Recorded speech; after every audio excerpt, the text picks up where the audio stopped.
Mobile ফোনৰ ব্যৱহাৰে ছাত্ৰ-ছাত্ৰীৰ শৈক্ষিক দিশত ভাবুকি আনিছে। উক্ত বিষয়টোৰ সম্পূৰ্ণ বিৰোধিতা কৰি মই অন্যজ্যোতি শইকীয়াৰ বিৰোধী পক্ষৰ আসন গ্ৰহণ কৰিছোঁ। মই আজি মোৰ বিৰোধী পক্ষৰ সদস্যসকলক এটা কথা স্পষ্টকৈ বুজাই দিব বিচাৰিছোঁ যে বৰ্তমান কোনো ৰামায়ণ বা মহাভাৰতৰ যুগ চলি থকা নাই। বৰ্তমান হৈছে বিজ্ঞানৰ যুগ, আধুনিক যুগ, বৈজ্ঞানিক মানসিকতাৰে আগবাঢ়ি যোৱাৰ যুগ। গতিকে এই যুগৰ এজন সফল ছাত্ৰ হিচাপে গঢ়ি তোলাতে মোক মোবাইলে যথেষ্টখিনি সহায় কৰিছে, সেই কথাটো মই তথ্য সহকাৰে প্ৰমাণ কৰিব বিচাৰিছোঁ। মাননীয় অধ্যক্ষ মহোদয়, মই অতি আচৰিত হৈছোঁ মোৰ বিৰোধী দলৰ কথা শুনি। মই বিৰোধী দলৰ সদস্যসকলে কোৱা কথাটো সম্পূৰ্ণ মিছা আৰু অতি হাঁহি উঠা কথা। আপুনি মাননীয় অধ্যক্ষ মহোদয়, আপুনি এটা কথা লক্ষ্য কৰক যে মোবাইলে আমাৰ শিক্ষাৰ ক্ষেত্ৰত বৈপ্লৱিক পৰিৱৰ্তন আনি দিছে। ইয়াৰ কাৰণ ক'বলৈ গ'লে হাজাৰটা ওলাব, তথাপিও মই কওঁ যে মোবাইলে আমাৰ জ্ঞানৰ পৰিসৰ বৃদ্ধি কৰিছে। মাননীয় অধ্যক্ষ মহোদয়, আপুনি এটা কথা লক্ষ্য কৰক যে মোবাইলে ছাত্ৰ-ছাত্ৰী আৰু শিক্ষাগুৰুসকলৰ মাজত থকা সম্পৰ্ক আৰু বেছি উন্নত কৰি তুলিছে। আমাক বিদ্যালয়ত নিৰ্দিষ্ট সময়ৰ ভিতৰত খুব বেছি এবাৰ বা দুবাৰ এটা বস্তু বুজাব পাৰে, কাৰণ সময়ৰ নাটনি। কিন্তু সেই একেটা বস্তু যদি আমাক মোবাইলত গ্ৰুপত দি দিয়ে, তেতিয়া আমি এটা দিনত বহুতবাৰ সময় উলিয়াই সেই বস্তুটো চাব পাৰোঁ। গতিকে অধ্যক্ষ মহোদয়, ইমান সহায় কৰা মোবাইলটোৱে আমাক কেনেদৰে শৈক্ষিক দিশত ভাবুকি আনিব পাৰে? অধ্যক্ষ মহোদয়, আপুনিয়ে ক'ব। মাননীয় অধ্যক্ষ মহোদয়, মই এটা সৰু উদাহৰণ দিওঁ, ভগৱানে নকৰক আজি এই সভাত থকাই হঠাৎ এজন ছাত্ৰৰ অসুস্থ হৈ পৰিলে, তেতিয়া আমি কি কাম কৰিম? আমি দুটা কামেইটো কৰিম। প্ৰথমটো হৈছে 108ক ফোন কৰিম আৰু দ্বিতীয়টো হৈছে অসুস্থ ৰোগীগৰাকীৰ ঘৰৰ মানুহক খবৰ দিম। মই মোৰ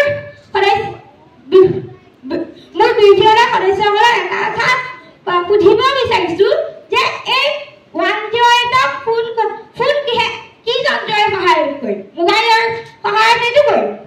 আৰু আমি ঘৰৰ মানুহক কিহৰ সহায়ত খবৰ দিম? মোবাইলৰ দ্বাৰাই খবৰ দিম। আমি নিজে গৈ ঘৰৰ মানুহক কোৱালৈ কিমান সময় হ'ব আৰু ৰোগীগৰাকীৰ অৱস্থা কেনেকুৱা হ'ব?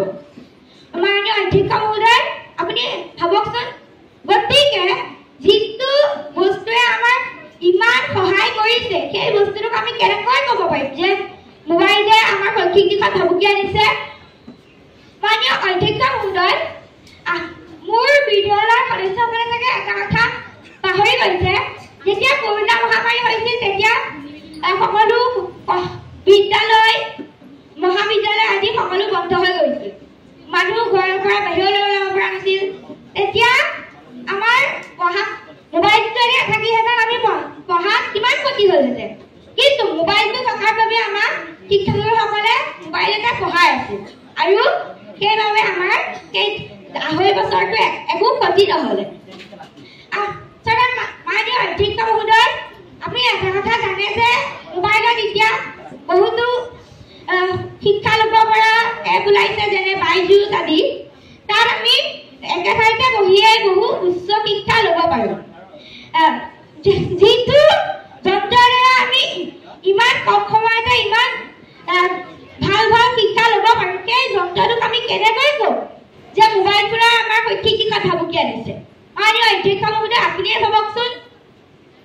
মাননীয় অধ্যক্ষ মহোদয়, আমি যেনিবা ক'ৰবাত কুইজ দিব গৈছোঁ, বিজ্ঞানৰ বিষয়ে আলোচনা কৰিব গ'লোঁ, তাৰপিছত বক্তৃতা এটা দিব গ'লোঁ। এতিয়া আমাৰ ওচৰত বিজ্ঞান, বিশ্বৰ, দেশৰ আদি বিভিন্ন কিতাপ আমাৰ ওচৰত নাথাকিব পাৰে। কিন্তু মোবাইলটো হাতত থাকিলে আমি পৃথিৱীৰ সকলো ভাল কিতাপ আমি পঢ়িব পাৰোঁ। অৰ্থাৎ ক'বলৈ গ'লে গোটেই পৃথিৱীখন হাতৰ মুঠিতেই থকা যেন ক'ব পাৰোঁ।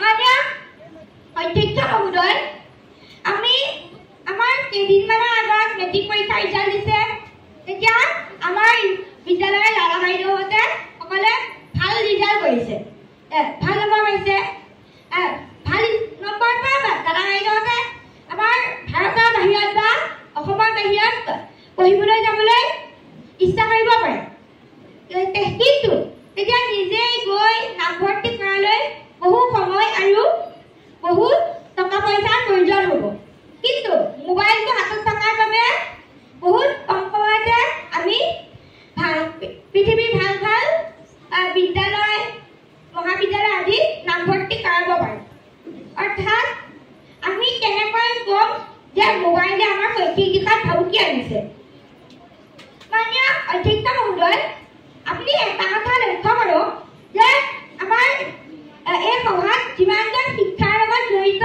ব্যক্তি আছে তেওঁলোকৰ হাততো এটা এটা মোবাইল আছে যদি মোবাইলটো বেয়াই তেতিয়াহ'লে তেওঁলোকে কিয় মোবাইল ব্যৱহাৰ কৰে কাৰণ মোবাইল বস্তুটোৱে আমাৰ শৈক্ষিক দিশত ভাবুকি অনা নাই আমাৰ শৈক্ষিক দিশত সহায়হে কৰিছে মই আজি মোৰ বিদ্যালয়ৰ যিসকল সদস্যই কৈছে যে মোবাইলে শৈক্ষিক দিশত ভাবুকি আনিছে তেওঁলোকে বাৰু ক'ব সাহসেৰে ক'ব পাৰিবনে আজিৰ পৰা মই মোবাইল ব্যৱহাৰ নকৰোঁ বুলি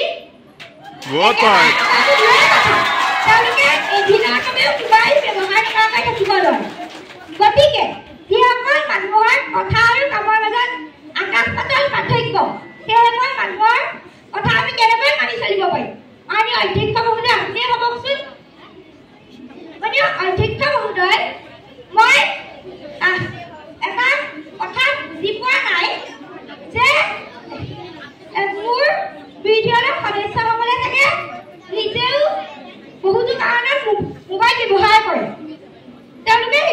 তেওঁলোকে নিজে যোনটো বস্তু ব্যৱহাৰ কৰে তেওঁলোকে কেনেকৈ কৈছে যে মোবাইল বস্তুটো বেয়া মই আজি তেওঁলোকক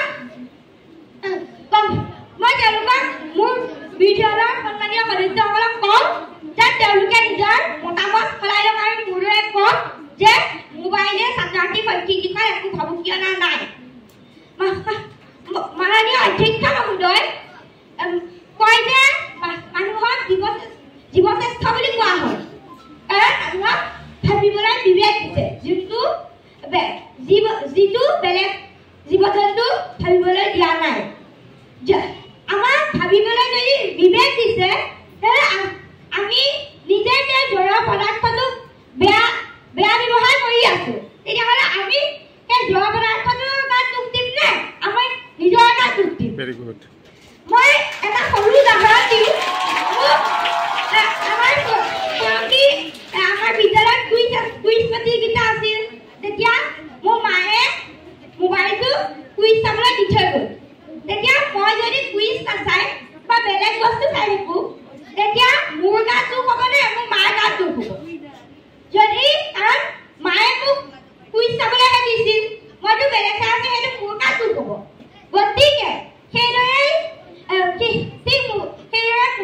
মোবাইলটো আমি মোবাইলত আমি গেম খেলোঁ সেইটো আমাৰ দুখ মোবাইলটোৰ গাত একো দুখ নাই মই আজি পুনৰ কওঁ যে মোৰ বিদ্যালয়ৰ সদস্যসকলে নিজৰ মতামত সলাই লওক আৰু মোৰ দৰে কওক যে মোবাইলে ছাত্ৰ ছাত্ৰীৰ শৈক্ষিক দিশত একো ভাবুকি অনা নাই আজি মই এইখিনি কৰি মোক ক'বলগীয়াখিনি সামৰণি মাৰিম